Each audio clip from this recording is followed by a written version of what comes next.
Muy buena noche, bienvenido a su programa Acción Positiva.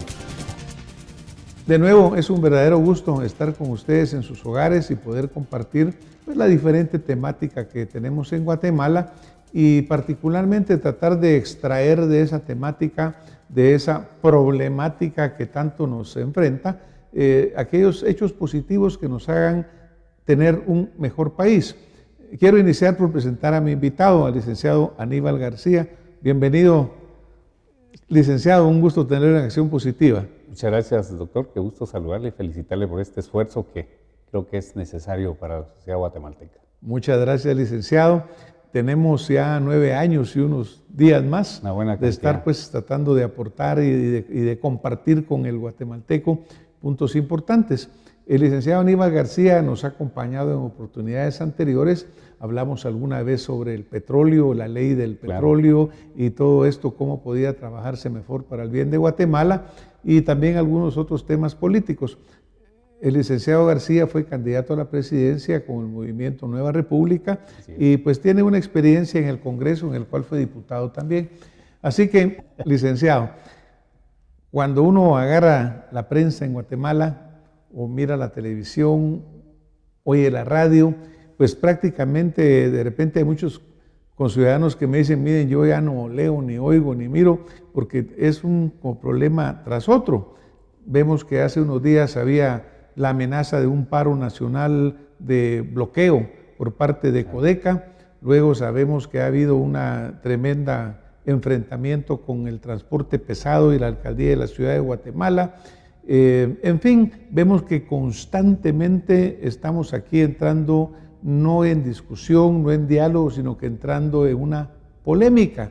Y todo esto lleva a una gran conflictividad, porque los bloqueos en sí, el paro del transporte, todo ello va a incidir en el clima de paz que debiéramos de tener, en el hecho de que el país se desarrolle, y para eso se requiere que podamos trabajar, que podamos hacer las cosas, que podamos desplazarnos. ¿Cómo mira usted toda esta crisis de ingobernabilidad que pareciera interminable, licenciado?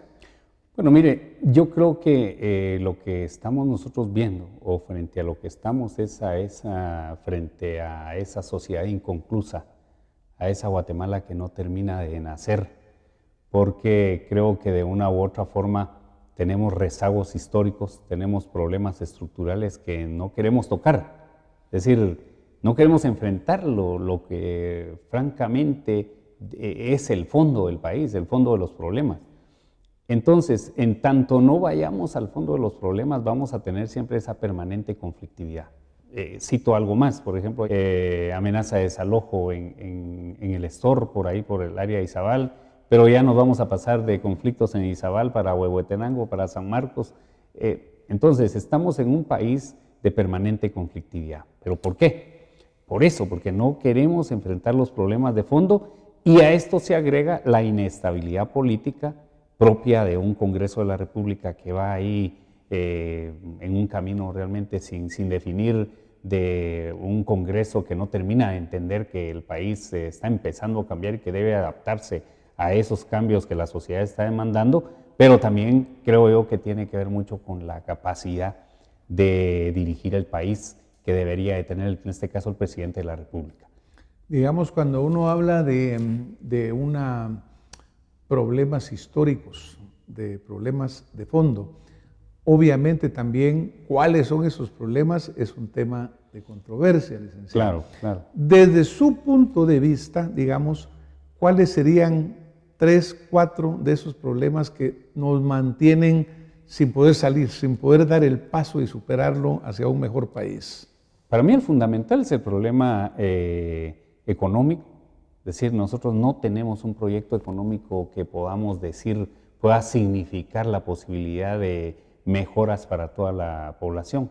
Es decir, aquí todo lo vemos, quiero decirlo porque lo dije en la campaña y lo vuelvo a decir donde sea, porque creo que el problema es de que si mantenemos este modelo económico que excluye, que no le da oportunidades a la mayoría de la población, entonces vamos a tener permanentes conflictos sociales. Todos los conflictos que tenemos tienen que ver con el tema económico. Entonces, me parece que cuando nosotros venimos y y vemos un modelo económico que no responde a los intereses de la mayoría de la gente, que no saca de la pobreza a la gente, que no hay una ruta por donde vayamos a encaminarnos, estamos frente al problema principal de Guatemala.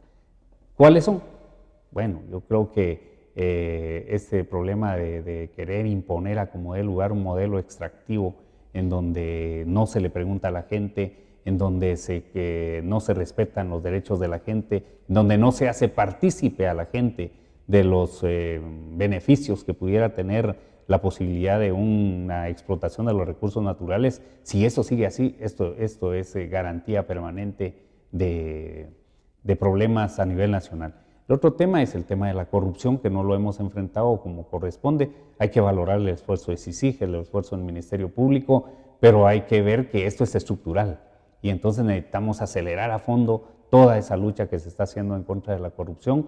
Y creo que otro problema fundamental es de que hay problemas estructurales como la educación, como la salud, que siguen igual que como estaban con el gobierno patriota, a pesar de los esfuerzos que se están haciendo por todos lados, pero creo que en tanto hay necesidades insatisfechas de la gente, una problemática económica permanente, falta de empleo, falta de oportunidades, va a ser imposible que nosotros podamos pactar algo para salir adelante.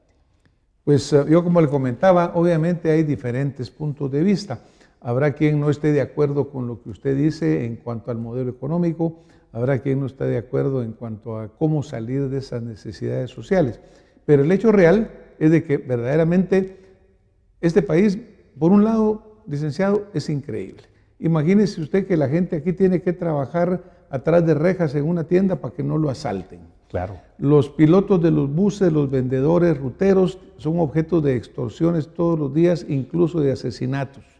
Las leyes son tan variables que tampoco existe certeza jurídica. Y sin embargo, este país, a pesar de ello, va creciendo. No es un país que está en recesión, sino que no está creciendo lo que otros países, pero anda por el 3, 4 más o menos. Entonces dice uno, ¿cómo sería diferente este país si todo esto se compusiera? Porque, correcto, por ejemplo, había la anuncio de una posibilidad de bloqueos a nivel nacional. Inmediatamente un sector de la población viene, incluso pide un amparo ante la Cámara de Constitucionalidad, la Corte de Constitucionalidad, claro, para que esto no suceda, porque va a causar un daño importante a la economía del país.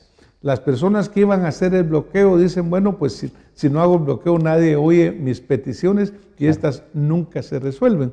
Entonces yo lo que veo es un país que no se pone de acuerdo. Aquí no hay diálogo, aquí no vamos verdaderamente a una mesa a negociar, sino que cada pedazo quiere seguir imponiendo su razón y su derecho. ¿No sería lo fundamental de veras tener un diálogo nacional en el cual todos los sectores nos sentemos a hablar, cedamos unos, cedan los otros y podamos llegar a un gran acuerdo nacional? Porque mientras eso no suceda, aquí vamos a seguirnos peleando para siempre, pues. Es correcto. Mire, yo siempre he planteado que en Guatemala solo vamos a salir adelante si tenemos la capacidad de establecer un verdadero pacto de inclusión nacional en donde todos los sectores podamos hacer ese debate que se hace necesario para salir de donde estamos.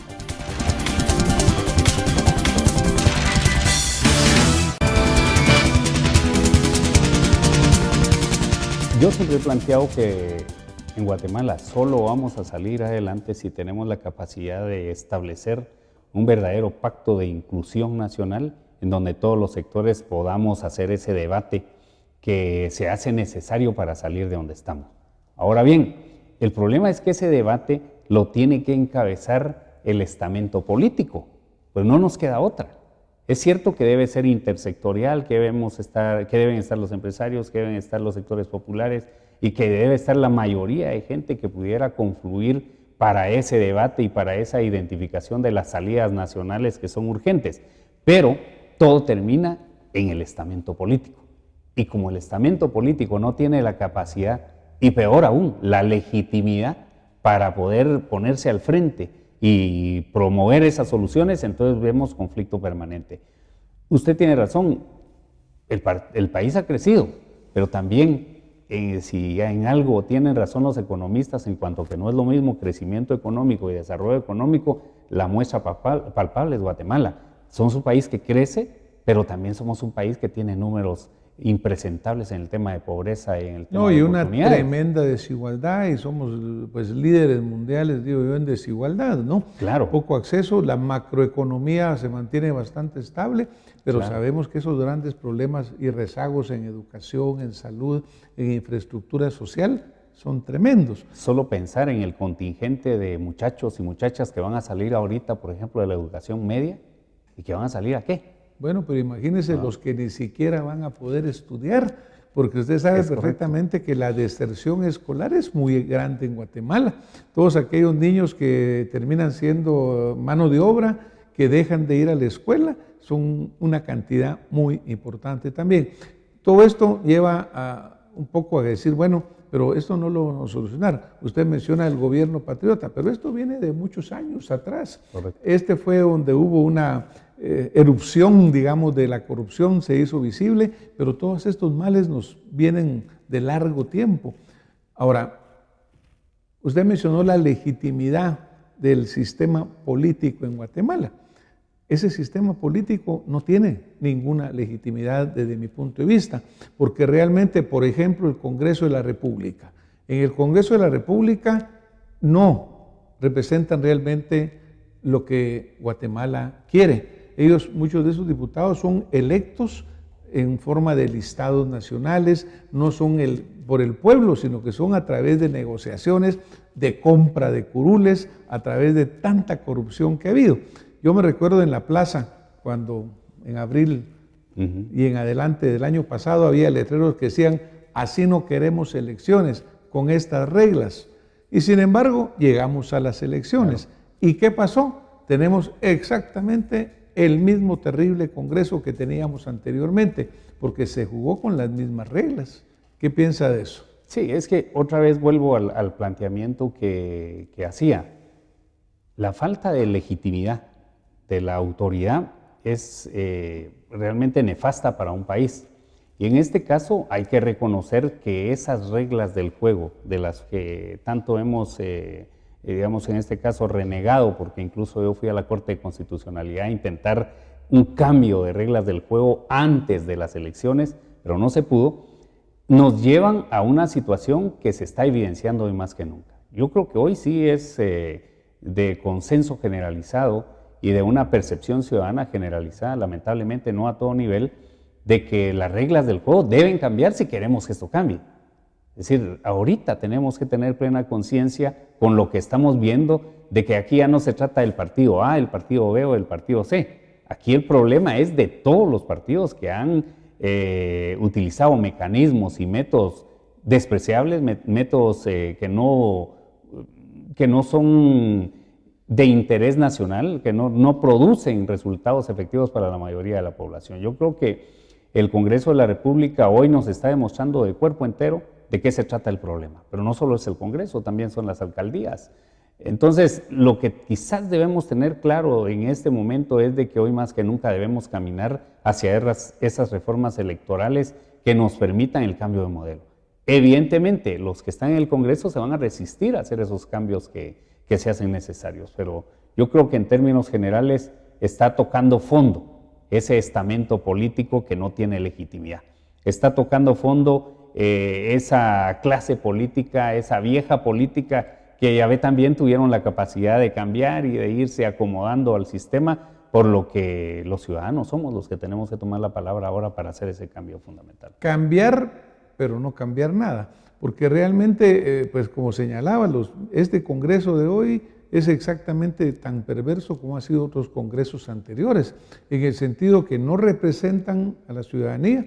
Por ejemplo, vemos el transfugismo, que algo se ha normado, indudablemente se hicieron algunos cambios, pero hay diputados que entraron con un partido y van por 5 o 6 después. Entonces, ¿a quién realmente están representando? Digamos que se hicieron algunos cambios menores, pero los cambios fundamentales, como el hecho que usted directamente elija a el diputado por el cual quiere